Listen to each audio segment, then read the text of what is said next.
Muy buenas tardes, hermanos. Espero que os encontréis muy bien. Y como veis, pues hemos vuelto a estudios aquí desde casa, que creo que no nos gusta a ninguno, pero es ahora lo que tenemos y a lo que tenemos que adaptarnos. Os voy a explicar un poco lo que está pasando y por qué hemos decidido el miércoles cerrar la iglesia. Y es que hemos tenido un posible caso de COVID en la iglesia. Entonces, estamos esperando confirmación de positivos y una vez que se confirme, pues el consejo decidirá qué vamos a hacer con los próximos cultos, ¿de acuerdo? Eso es sencillamente lo que está pasando. Cuando tengamos positivos y todo esté más claro, también lo explicaré más sencillamente para que todos lo podáis entender. Entonces, esta sencillamente es la situación. Orad por el consejo porque siempre nuestra intención es hacer lo que es sabio y hacer lo que es mejor para toda la iglesia. Yo he repetido esto 50.000 veces y lo seguiré repitiendo, que todas las decisiones que toma el consejo conmigo a la cabeza son para pensando en el bien de la iglesia y pensando en que la iglesia siga abierta para que se siga predicando el evangelio. Es así de sencillo. Las decisiones no son sencillas en muchas ocasiones, pero no sé si está mal que diga esto yo, pero creo que Dios ha dado a la iglesia de Irún hombres sabios. No soy yo el más sabio, pero sí hombres que aman al Señor y desean hacer lo correcto. Dicho esto, vamos a arrancar el estudio en esta tarde y yo sé yo sé que en este tiempo de pandemia ya he, ya he mandado un mensaje parecido. Puede ser que em, yo hablara de las sorpresas de Dios cuando empezó la pandemia. Puede ser allá por... ¿Cuándo empezó bueno, cuando comenzara, hace ya mucho. Y es porque la pandemia es algo que nos pilló a todos por sorpresa. Y es que Dios hace muchas veces así las cosas. Cuando, em, cuando llega una sorpresa a nuestra vida, algo que no esperamos, em, nuestras reacciones revelan un poco lo que hay en nuestro corazón. Si viene una situación, una noticia mala o algo inesperado y tu reacción es mala o violenta, pues oye, quizá en tu corazón hay un problema con la ira. Si viene una situación que no esperabas y de repente se cae tu mundo y ya crees que todo va a colapsar, pues quizás es que tienes poca confianza en Dios, tienes que trabajar en tu confianza en Dios. Y todos reaccionamos a las sorpresas según nuestro carácter, esto es así. Y yo no sé, esto de que hayan posibles positivos, de que algunos tengan que confinarse, que otros muchos tengan que hacer test o sea, PCRs y todo esto, yo es algo que no esperaba. Incluso, aún sabiendo que se estaba animando la pandemia, yo solo, no sé si más gente, pero estábamos también un poco con la mirada en, oye, estamos empezando a volver a la normalidad, arrancando ministerios, empezando a hacer las cosas con cierta, como acostumbrábamos a hacer antes. Entonces esto es una sorpresa, totalmente una sorpresa. Y quiero que hablemos un poco de cómo Dios trabaja, muchas veces sorprendiéndonos. No debemos, cuando ocurren cosas inesperadas en nuestra vida, eh, no debemos enfadarnos, indignarnos, quejarnos, perder los papeles, llenarnos de ira, porque como creyentes nosotros entendemos que Dios está haciendo algo con lo que está ocurriendo. Nosotros, aunque en cierto sentido pudiéramos ser víctimas, aún Dios estaría trabajando en toda esta situación. Dios siempre ha obrado de forma que el creyente, su hijo, no esperaba y también de forma que el inconverso no esperaba. Unas veces era marcando con sus sorpresas el camino que debía seguir el creyente y en otras ocasiones sus sorpresas eran castigos en pago a desobediencia. Yo, pensando en sorpresas en la Biblia, es que se me ocurrían tantas que, que estaba llegando a una conclusión. Y es que no hay, no hay páginas de la Biblia donde Dios no haga algo maravilloso y sorprendente. Es, es que podríamos mencionar casi todas las historias bíblicas. Dios hace algo maravilloso que la gente no entendía y que llega a ser una sorpresa. Fijaos, como siempre, se empieza por el principio. En el principio creó Dios los cielos y la tierra. Cuando todo estaba vacío y desordenado, de repente Dios dijo, hágase. Y se hizo. Donde no había nada, de repente hubo. Donde había oscuridad, de repente había luz. Donde antes había desorden, de repente había una serie de constelaciones, una serie de planetas, y de repente donde habían planetas vacíos, de repente habían criaturas. Y donde no habían hombres, de repente Dios crea al hombre y lo pone en la tierra, y el hombre respira y dice, ¿qué es esto? ¿Dónde estoy? O quién sois. Me imagino que estaría totalmente desubicado el pobre Adán. Pero ¿no es eso una sorpresa?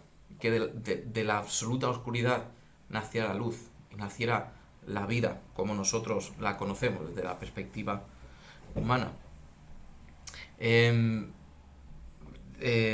Fijaos que podríamos ir en orden. Tendríamos Caín y Abel. ¡Qué sorpresa! Que Caín, el primogénito de Adán y Eva, mate a Abel, ¿no? No creo que los padres estuvieran... No creo que los padres, Adán y Eva, cuando alguien le dice, Caín ha matado a Abel, no creo que dijeran, ah, sí, ya, claro, me lo imaginaba. Es que yo siempre había visto a este chico un poquito... No, era terriblemente una sorpresa, algo inesperado, y formaba parte del plan divino. La Torre de Babel es una sorpresa en plan negativo, en plan juicio. De repente, un hombre está construyendo al lado de otro, le está diciendo, pásame el cemento, pásame el ladrillo, pásame lo otro. Y de repente... Y no entiendo lo que dice. ¿Me puedes repetir? Y no te entiendo. Y tú vas al otro a decirle, mira, este se ha vuelto loco, que le he pedido el martillo y ni me lo da ni sabe lo que quiero.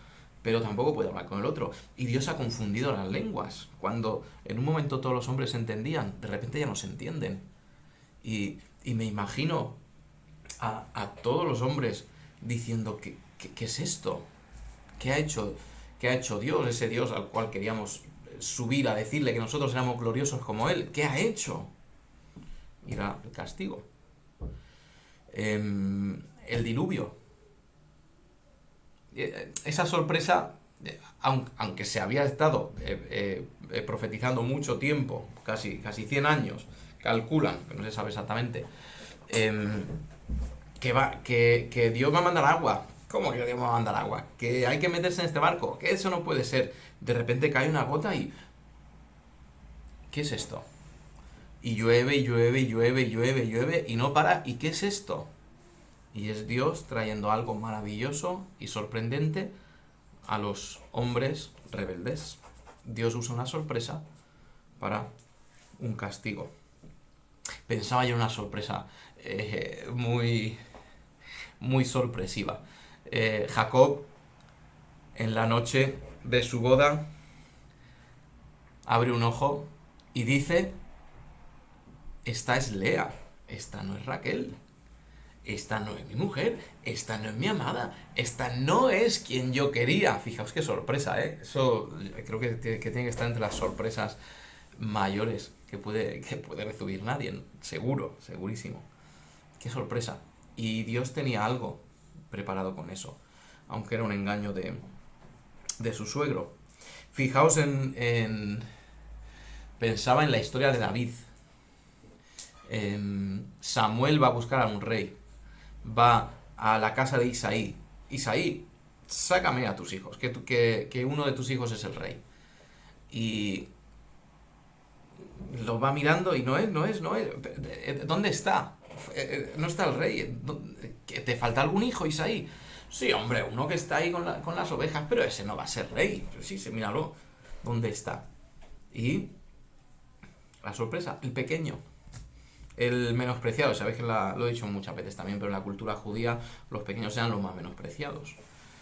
Ahí está. En un tiempo, el pequeñito de todos es el rey, por el que nadie apostaba que sería rey.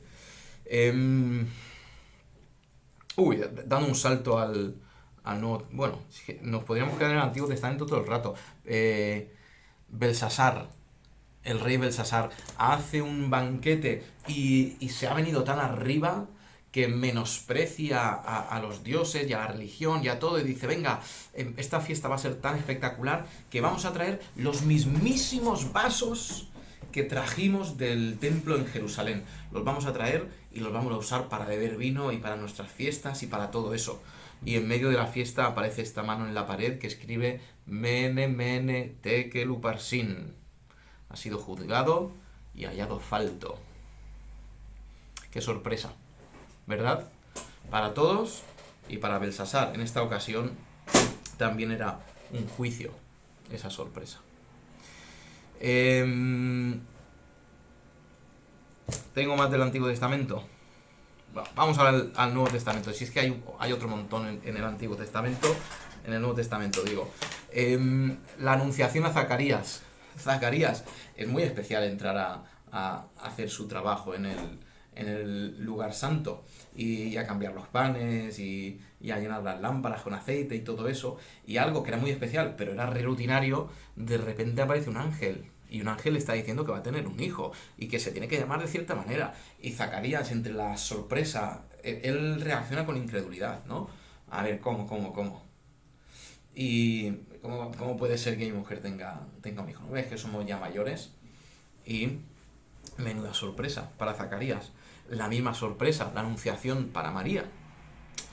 Y de la misma forma, oye, bendita tú entre las mujeres, bendito el fruto de tu vientre. Y María dice, pero a mí, seguro que a mí, se ha dignado Dios en hacerme esto a mí, que soy tan pequeña. Y tenemos ahí una sorpresa. Dios trabajando de forma que nadie esperaba. Tengo aquí una del Antiguo Testamento también. José, cuando ve llegar a sus hermanos. Qué sorpresa, ¿no? Y los hermanos, más tarde, cuando José, bueno, en primer lugar, cuando José ve llegar a sus hermanos y se le encoge el corazón, estoy seguro que se le encoge el corazón, se le cierra el estómago porque ha visto a sus hermanos. Y se le cruzarían un montón de cosas por la cabeza. Pero menuda sorpresa. Y finalmente para los hermanos, que imagino que estaban fuertes del corazón porque el ver que tu hermano se quita la pintura, se quita todo esto de los que llevaban los egipcios y de repente es el hermano al cual le intentamos quitar la vida y ahora tiene poder para quitarnos a nosotros nuestra vida. Y era todo parte de un plan maravillosamente preparado por Dios. Fijaos, en el bautismo de Cristo, de repente Cristo baja a que lo bautice Juan. Imaginaos qué sorpresa para Juan, que de hace un momento o al día anterior creo que había dicho, mirad, he ahí el Cordero de Dios que quita el pecado del mundo. De repente está bajando aquí y le dice, bautízame. Y Juan dice, no, ¿cómo te voy a bautizar yo? Y le está bautizando en un momento. Y os acordáis que cuando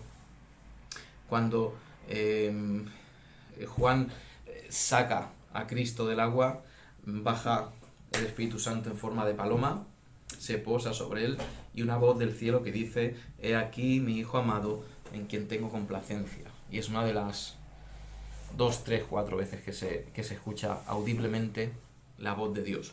Todo el mundo está viendo a Juan al Bautista y a Cristo, y bueno, pues un hombre bautizando a otro, uno más importante, otro menos importante, pero de repente se escucha una voz del cielo y todos miran y dicen, ¿qué es esto? qué sorpresa, qué cosa más inesperada. Y formaba parte del perfecto plan de Dios. Fijaos qué sorpresa. Siendo Cristo un niño, se van a una fiesta de las en Israel, de estas que tenían que ir todo el mundo a Israel, no a Jerusalén, y a la vuelta los padres creen que Jesús está con toda la comitiva que está volviendo, pero Jesús no ha vuelto. Jesús, ¿dónde está? Y se afanan y se preocupan porque han perdido a su primogénito. Y no sé cuánto entenderían en ese momento, pero, o sea, es que no solamente has perdido a tu hijo, es que has perdido al Salvador de Israel. Cuidado. Y Dios te ha dado a ti ese hijo para que lo cuides, para ser quien tiene que ser. De repente lo has perdido. El hombre más importante de la historia de la humanidad, no solamente también tu hijo. Pero y vuelve y está con los sabios del templo. ¿Qué es esto? Qué sorpresa. Ananías y Safira. Qué sorpresa, ¿no? Llegan los dos, uno primero, el otro después, llegan súper contentos porque van a quedar súper bien delante de todo el mundo y todo el mundo va a hablar de ellos y va a decir que son gente maravillosa, que mirad qué gran amor, mirad qué devoción por Dios. Y entraban contentos y salieron no tan contentos, salieron muertos. Fijaos, otra sorpresa. En el camino de Damasco, un señor que ha perseguido a los cristianos y que está yendo a Damasco precisamente para matar a cristianos, se encuentra con el señor de esos cristianos. Y ese señor de los cristianos le dice: ay, Pablo, dura cosa te es dar coces contra el aguijón. Y enseguida Pablo entiende, Dios no tiene que explicarle demasiado, pero entiende que ese Cristo al que ha estado persiguiendo ahora es su Señor y es Dios. Qué sorpresa, ¿no?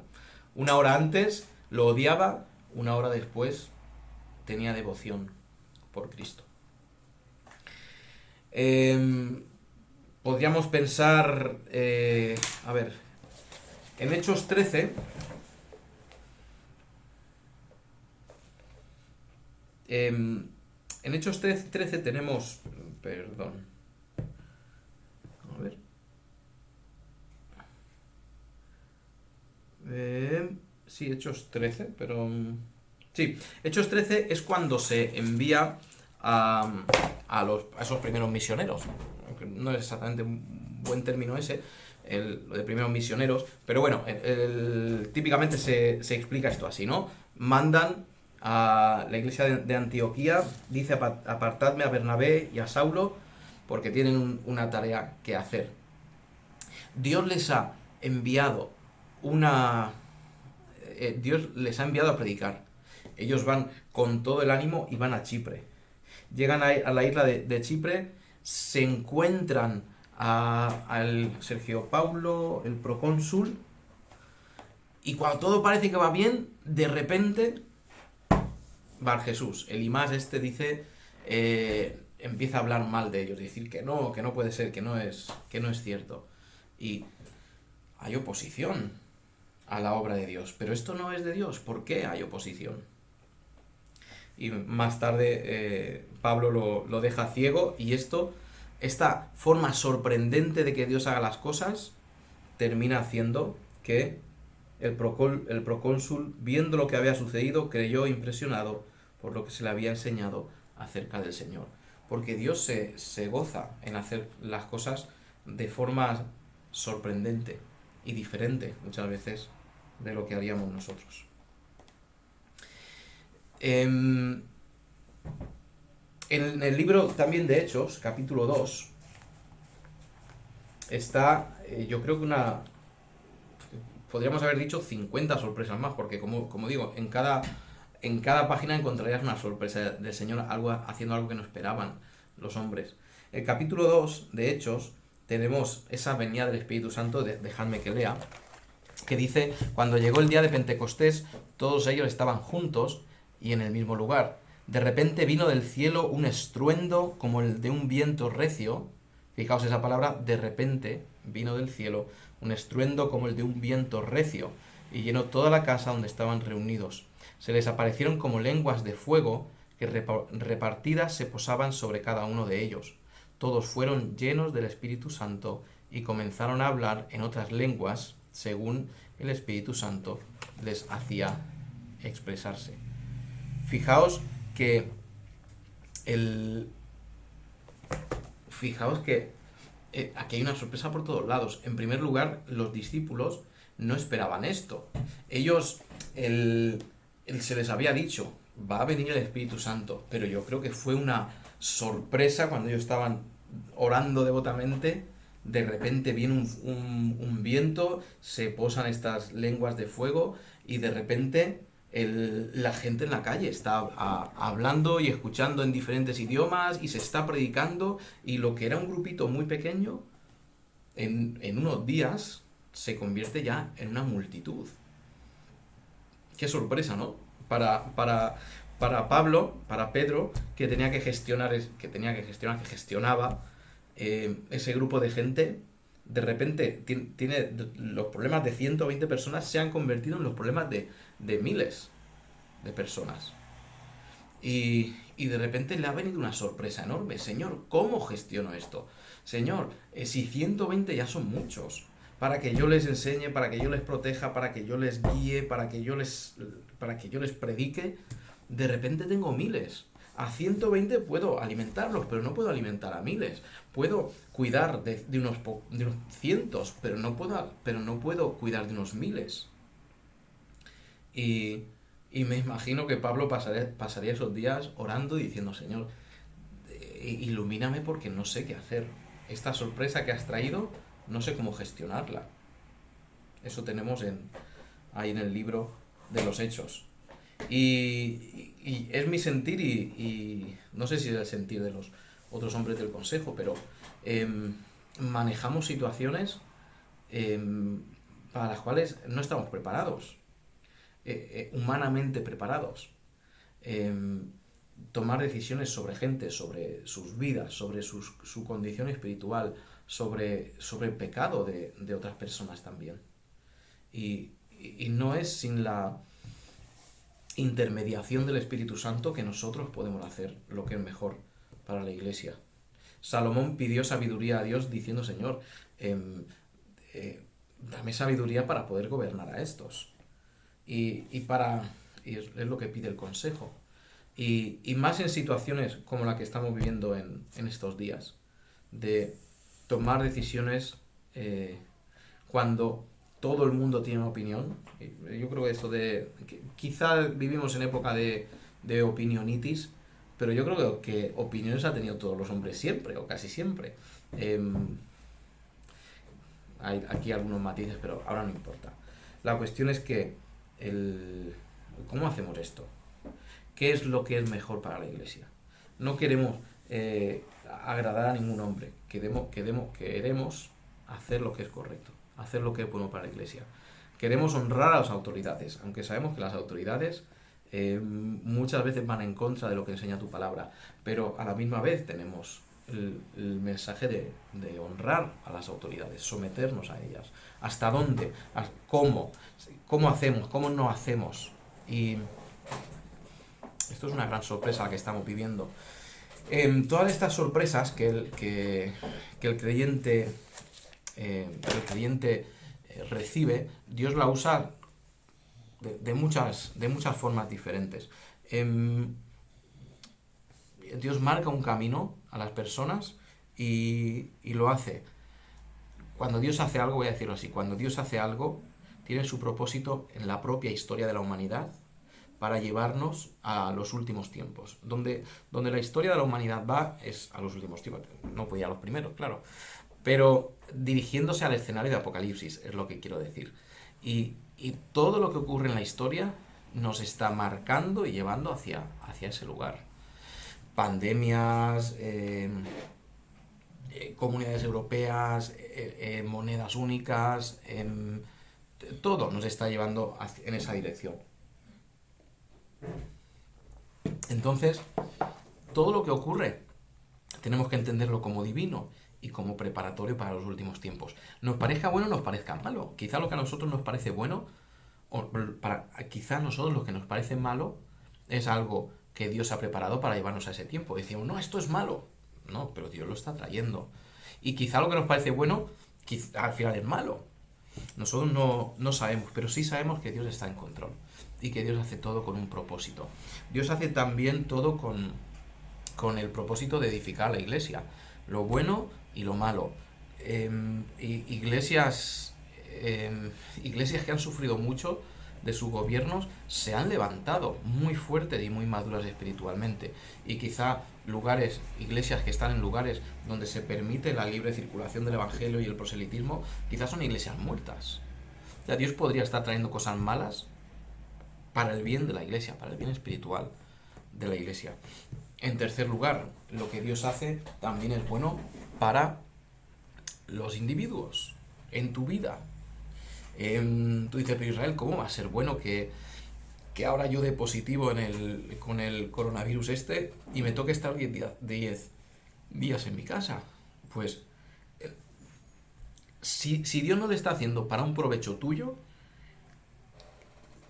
la otra opción es decir, Dios no está haciendo nada con propósito, y no es lo que vemos bíblicamente. Entonces, sí o sí Dios tiene un propósito. Te haga estar 10 días en tu casa, o te haga dar positivo, o te haga dar negativo, o incluso mandándote al hospital. Tendría un propósito en tu vida. Por eso sabemos que Dios obra siempre con el propósito de la historia de la humanidad, el propósito de edificar la iglesia y el propósito de edificar al creyente. He dicho antes que en algunos escenarios Dios también nos manda sorpresas para castigarnos. Y es cierto, el diluvio, Ananías y Zafira, era un castigo para ellos. Y más el mago para Jesús, que se volviera ciego por un milagro de Pablo, no totalmente sorprendente para él, pero era un castigo. He mencionado a Belsasar, podría decir el pueblo de Israel, cuando lo destruyen los babilonios y lo llevan a cautividad, era un castigo.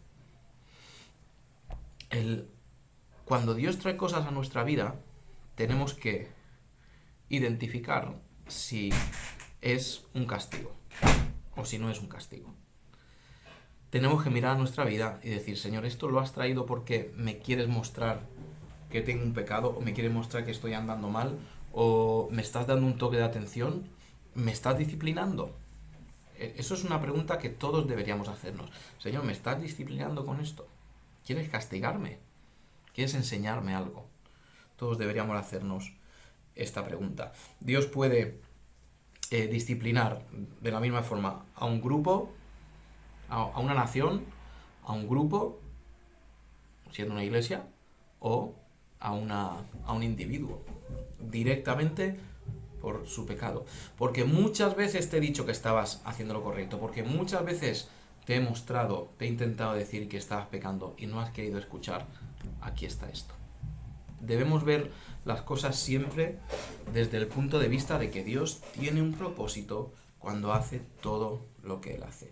Dios está en control cuando hace todo lo que Él hace, lo bueno o lo malo. En esta circunstancia en particular de la iglesia, Dios está haciendo algo. Si Dios quiere que cerremos la iglesia 15 días y que volvamos a unos cultos por vídeo, que, como digo antes, que no nos gustan a nadie, Dios así lo quiere. Nuestro lugar es intentar buscar a Dios en esta situación. Intentar buscar qué quiere hacer Dios con esto. Eso es lo que deberíamos hacer cada uno de nosotros. ¿Estás confiando en Dios? ¿Has perdido la fe? ¿Te has enfadado por esta situación? ¿Has perdido los papeles? No lo sé. ¿Has dicho que Dios no es bueno? No lo sé qué hay en tu corazón. Pero debemos cada uno de nosotros orar y buscar a Dios en esta situación. Dios traerá sorpresas en el futuro, y unas buenas y otras malas. Dios en la Biblia trajo muchísimas sorpresas buenas, trajo muchísimas sorpresas malas, todas siempre para hacer su propósito. Dios traerá buenas y traerá malas. Mientras cada uno de nosotros busquémosle y démosle gloria, porque a veces parte del propósito de Dios es hacernos sufrir y no por eso Dios va a dejar de ser bueno. Os quería animar a que frente a esta sorpresa busquemos el rostro de Dios y por supuesto estemos gozosos. Lo que quiero que oremos, y voy a orar yo ahora en un momento, es que para mí es lo más importante en esta situación, y es que de los que están contagiados, que Dios les guarde y no tengamos que lamentar ninguna secuela muy grave en la vida de ninguno de los que se contagien. Cerrar la iglesia 15 días por prudencia o en prevención, pues al final es secundario, ¿no? No deseamos hacerlo, pero es secundario. Pero que alguien se infecte, se contagie y lo pase muy mal o esté cercano a la muerte, eso sí que es prioritario y en esa dirección deben ir nuestras oraciones. Vamos a orar y en el consejo y yo tenemos que hablar muy pronto, tan pronto como imagino que esta noche o mañana hablaremos, y para decidir lo antes posible sobre este fin de semana que viene y las fechas que vienen, que son fechas señaladas, pero todo lo que hagamos, si lo hacemos, tiene que ser de la forma correcta. Muy bien, vamos a orar.